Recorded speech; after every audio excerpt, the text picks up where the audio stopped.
The Google Visitor Experience, located on the main Google campus in Mountain View, California, has an inviting atmosphere and is very kid-friendly. The primary parking lot for the Visitor Experience will be in Parking Lot C at the Shoreline Amphitheater. Signage will direct you to the entrance at the intersection of Amphitheater Parkway and Bill Graham Parkway. If there is an event at the Shoreline Amphitheater, parking is available at the Alta Garage on Huff Avenue near Plymouth Street. There were signs providing directions to the Visitor Experience. Inside the Visitor Experience, there is a Google store where you can experience, see, and purchase Google products as well as Google branded merchandise. The cafe sells a variety of salads, sandwiches, and small bites, as well as coffee and specialty beverages.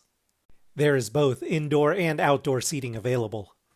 The Huddle is an indoor meeting space where community events can be hosted, and there is a pop-up shop where a local maker can sell their goods.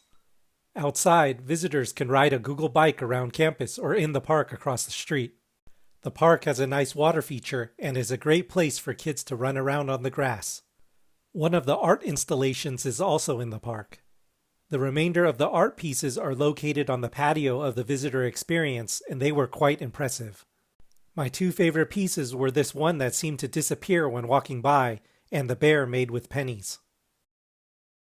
That will do it for this video. Thanks for watching, and please subscribe to see where I go next.